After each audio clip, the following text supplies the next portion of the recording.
गुरु को तजय भजय जो आना, तापसुआ को फोकट ज्ञाना। गुरु से बैर करे शिष जोई, भजन नास और बहुत बिगोई। पीढ़ी सहित नरक में परही, गुरु आज्ञा शिष लोप जो करही। चेला अथवा उपासक होई, गुरु सुमुख ले झूठ संजोई।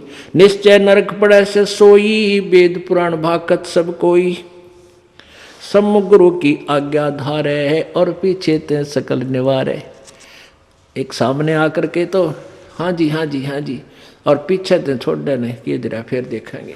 तो कहते हैं सम्मुख गुरु की आज्ञा धारे, और पीछे ते सकल निवारे, यार सब ने रिजेक्ट कर बैठे। ऐसे नकली शिष्यों का उद्धार नहीं होता। सो से घोर नरक में पड़ही, रुद्राद पीवे नहीं तरही। मुख पर वचन करे परवाना, घर पर जाए करे विज्ञाना। मुख पर तो सारी बात माने, और घर पर जाकर चौधरी पाक अपने हिसाब से सेटिंग करो ना, नो ऐसे ठीक नहीं गुरु, ये ऐसे होना चाहिए। तो परमात्मा कहते हैं आप जीव हैं, और जीव संज्ञा में ही रहना चाहिए आपने। परमात्मा की आज्ञा में कोई भी दोष नहीं निकालना चाहिए, फाइनल हो। अब गुरु जी की आज्ञा देगा आपको। हम क्या आज्ञा देते हैं भाई? बीड़ी मत पीना, शराब मत पीना, तम्बाकू मत पीना, बुराई ना करना, चोरी मत करियो, रिश्वत मत लेना, भगवान पर विश्वास रखना, भक्ति करना, आनुपाशा मत करना। और ये सारी ही ना करने की है, और ये आज्ञा पालन करने की है। और ये भी नहीं करोगे फिर भगत कैसे? व्यर्थ। मुख पर वचन करे परमाना, घर पर जाए करे विज्ञाना। जहाँ जावे ता निंदा करही, सोच घोर नरक में पड़ही। ऐसे शेष को ठाहर नाही, गुरु विमुक्त लोचत मन माही। वेद पुराण कहे सब साखी, साखी शब्द सब है यूं बाकी। मानुष जन्म पाए कर खोवे है, सतगुरु विमुखा युग युग रोए। अब सतगुरु से विमुख होने वाला कहते हैं युग युग रोएगा। परमेश्वर आए थे सतगुरु रूप में, सन 1398 में प्रकट हुए थे बालक रूप में, और सन 1518 में वो परमात्मा 120 वर्ष रहकर सतगुरु की भूमिका करके सहस्रीत गए थे। तो उस समय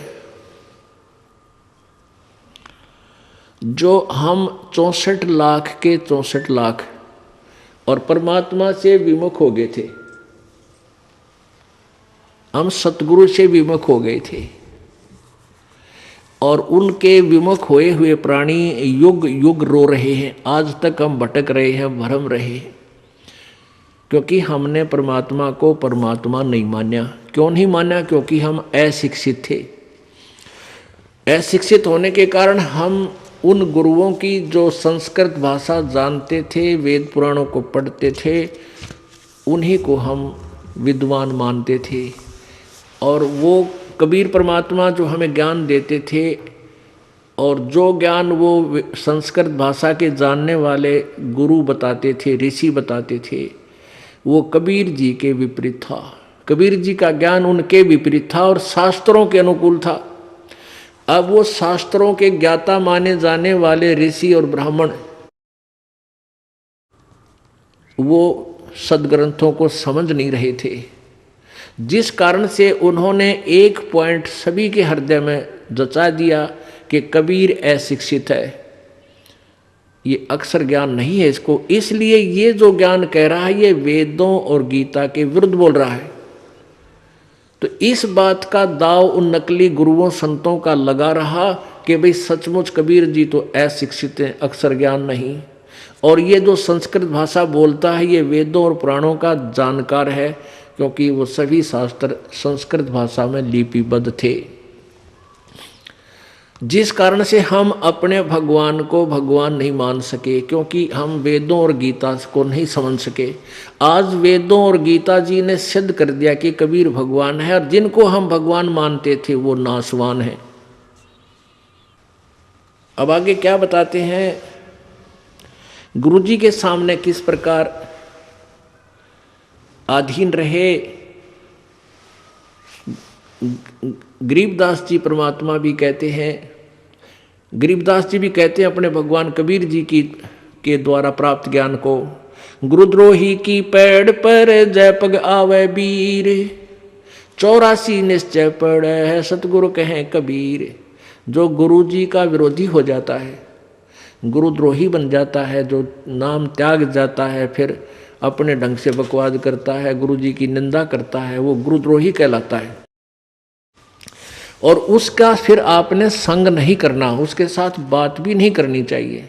तो उसके विषय बताते हैं, गुरुद्रोही की पैड़ पे जय पग आवे बीर, यानी उसके कदम में कदम नहीं मिलावे, पैड़ पे पैड़ रखना, उसका सहयोग संग नहीं करे, उसकी बातों की हाँ में हाँ नहीं मिलावे।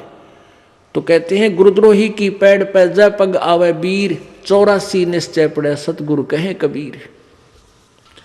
अब कहते हैं दो कर जोड़ गुरु के आगे, करबो विनती चरना लागे, अति शीतल बोले सब बहना, मिटे सकल कपट के बहना। हे गुरु तुम हो दीन दयाला, मैं हूँ दीन करो प्रतिपाला, बंदी छोड़ मैं अति अनाथा, बहु जल बूढ़त पकड़ो हाथा। अब कहते हैं गुरु जी के सामने ऐसे विनम्र हो बातें करे, दो कर जोड़ गुरु के आगे, करे बहु विनती चरना लागे, अति शीतल बोले सब बहना, मिटे सकल कपट के बहना। और कैसी याचना करे, हे गुरु तुम हो दीन दयाला, मैं हूं दीन करो प्रतिपाला, बंदी छोड़ मैं अति अनाथा, भवजल बूढ़त पकड़ो हाथा। दीजो उपदेश गुप्त मंत्र सुनावो, जन्म मरण भव दुख छुड़वाओ। जैसे आपको प्रथम मंत्र दिया जाता है, उसके बाद आपको सतनाम दिया जाता है, और फिर एक गुप्त मंत्र है सार नाम, उसके विषय में परमात्मा कह रहे हैं कि ऐसे आपने अधीन होना है अपने सार नाम प्राप्त प्राणी को प्राप्त करने के लिए प्राणी को। बंदी छोड़ मैं अति अनाथा, भवजल बूढ़त पकड़ो हाथा। दीजे उपदेश गुप्त मंत्र सुनावो, जन्म मरण भव दुख छुड़वाओ। यो आदीन होवे शिष जब ही, शिष पर कृपा करे गुरु तब ही। कि गुरु के लिए भी संदेश दे रहे हैं, जो अपना कृपा पात्र भेजते हैं प्रभु, कि जब इतना अधीन प्राणी हो ले तब गुरु उसको गुप्त मंत्र देवे जो सतगुरु है, वैसे नहीं देवे, वो व्यर्थ हो जाएगा, लाभ नहीं होगा। कैसे नहीं होगा? जैसे एक समुद्र में सीप होती है, सीप, और उस सीप में एक प्राणी होता है, जैसे आपने शंख देखे होंगे, शंखले से इस टाइप का ये जीव का ऊपर कवर होता है। तो उसमें एक सीप में एक जीव एक सीप होती है, जीव ही होता है वो, उसका कवर ऐसा होता है, उसका शरीर जैसा शंख का आपने देखा होगा, ऐसा उसका शरीर होता है। और वो सीप समुद्र में ही रहती है, जल से बाहर नहीं जाती।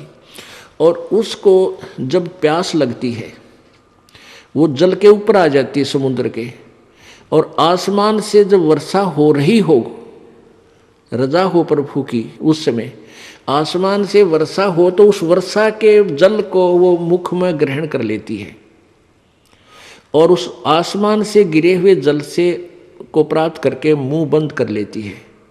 फिर उसमें मोती बनता है, अन्यथा मोती नहीं बने। अब जब वो सीप का मुंह बंद हो और वो जमीन समुद्र के ऊपर तैर रही हो, तो कहते हैं सारा सामान बरस जा, मोती नहीं बन सकता। तो क्या कहते हैं परमात्मा कि जब आप में इतनी तड़प होगी तो आपके अंतःकरण रूपी सीप का मुंह खुल गया, और उस खुले मुंह में जब गुप्त मंत्र डाला जाएगा तो आप फिर वो उसमें मोक्ष रूपी मोती बन पाओगा।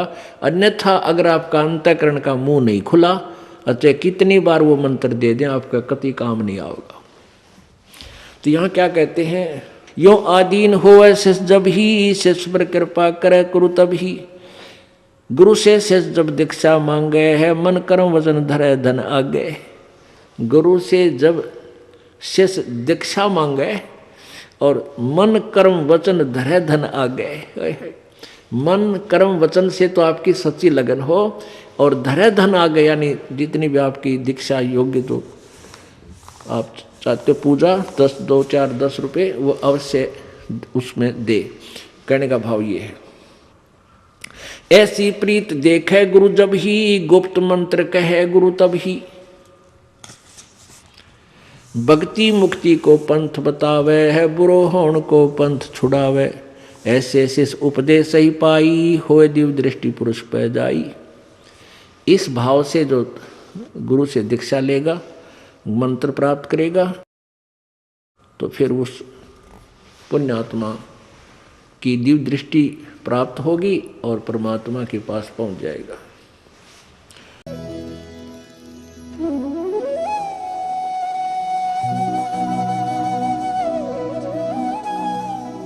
अगर आप ये वीडियो YouTube पर देख रहे हैं तो हमारे चैनल को सब्सक्राइब करें और बेल आइकन को दबाना ना भूलें। अगर आप Facebook पर ये वीडियो देख रहे हैं तो हमारे पेज को लाइक करें।